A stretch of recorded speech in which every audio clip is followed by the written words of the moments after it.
Real-life history is sadly missing out on some of the cooler parts of Game of Thrones. There once upon a time was a belief in giants, dragons, and magic, but tragically, none of that has been proven by modern science.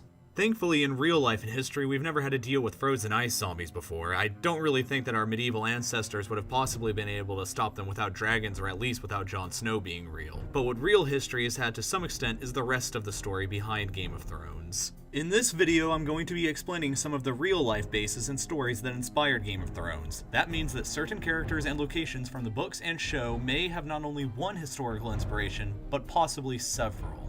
Game of Thrones is a unique story in a separate universe that doesn't perfectly reflect our own. Likewise, our own history doesn't perfectly match up with Game of Thrones, but it is incredibly interesting to see the similarities and the differences. I will largely be focusing on medieval Britain for this story, so allow me to set up the story for you. This is Westeros on the left and the British Isles on the right. They don't really look too similar, but with a little bit of tweaking on the right, we can make them look very similar. Just move Ireland over here under England, flip it upside down, and expand it to look like this. You can definitely see the comparison now, but now when we flip England sideways, we get a pretty amazing contrast.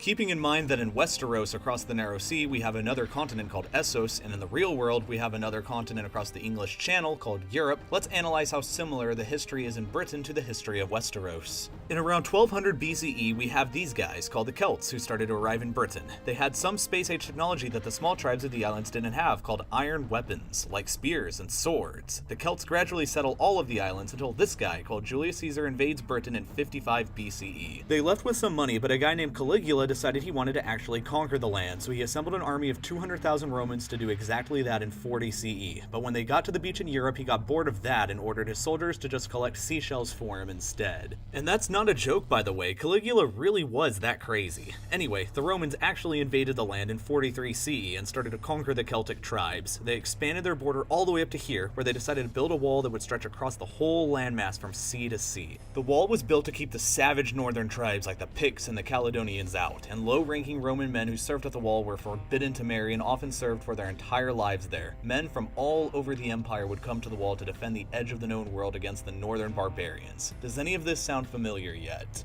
In Westeros, we had the invasions of the first men who settled the land, and they built a wall across the north to protect themselves from wildling barbarians and from frozen ice zombies. The wall in Westeros is 300 miles long, 700 feet high, and made of ice, while the wall in Britain is only 73 miles long, varies between 10 and 20 feet high at places, and is only made out of stone. In Westeros, these new people called the Andals invaded the land across the sea from Essos and overthrew the first men, kind of establishing a coexistence between the two. The Andals create dozens if not hundreds of tiny little kingdoms all across Westeros that gradually over time formed into the 7 kingdoms that we know of in the story. In real-world Britain, the Roman Empire collapsed, and by 410 CE, the Romans had abandoned the British Isles after more than 3 centuries of rule. In this atmosphere of chaos came a new invader, however, the Germanic Saxons and Angles who crossed the sea from Europe. The Saxons carved out a huge part of Britain for themselves, and they forced the Celts out. The Celts and native Britons were forced into areas away from the Saxon conquest to places like Ireland, Scotland, Wales, and Cornwall, and some even fled to Brittany, which is where Brittany got its British-sounding name from. The area that the Anglo-Saxons conquered, like Westeros, was divided into small petty kingdoms that eventually coalesced into, wouldn't you know it, 7 kingdoms. This is known in England as the Heptarchy period. The 7 kingdoms inside England at the time were East Anglia, Essex, Kent, Mercia, Northumbria, Sussex, and Wessex. The 7 kingdoms would eventually merge together to form the Kingdom of England, like how the 7 kingdoms of Westeros formed together to create the Iron Throne,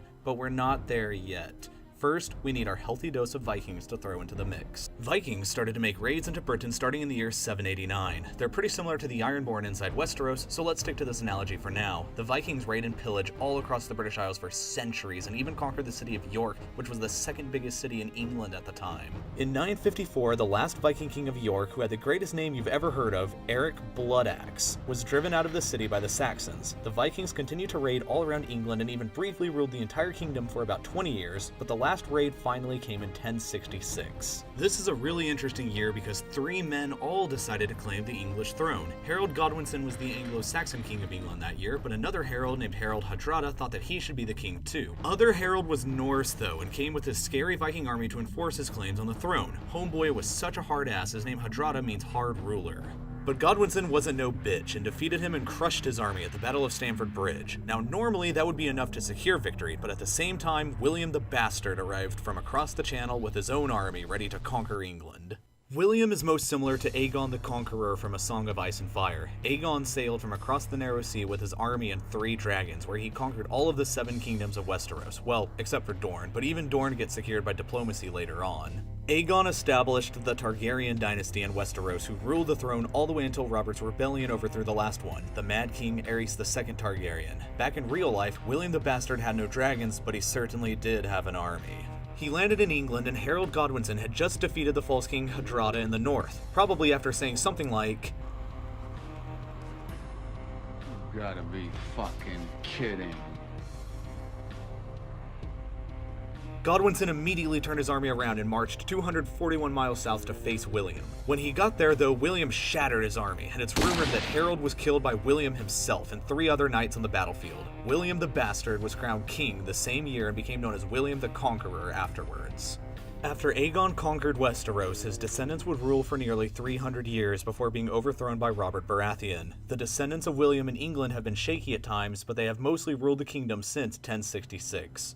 Elizabeth II is technically the 22nd great-granddaughter of William the Conqueror himself, and if the monarchy isn't overthrown Game of Thrones style by 2066, that will mark the 1,000-year anniversary of the Norman conquest and the near-continuous reign of William's descendants. To say that that entire family history has been full of drama would be a great understatement. It was dominated by drama. The biggest inspiration for the events behind Game of Thrones that we see during the War of 5 Kings between Joffrey, Stannis, Renly, Robb, and Balon was the War of the Roses. The War of the Roses is a really, really complicated power struggle that echoes much of the events that we see in a Game of Thrones. In the War of the Roses, several men will claim to be king, many at the same time, and families will fight each other almost to total annihilation. There was a huge cast of extremely colorful characters who had multiple motives, ambitions, and unknown loyalties. This video is already getting pretty long though, unfortunately, and the War of the Roses will be a video on its own that will be even longer than this one. Now that the stage is set in the real world, it must be filled with actors, characters, and most importantly, a plot. I hope that you'll subscribe, like this video, and share it, and stay tuned for the War of the Roses next, the real-life Game of Thrones.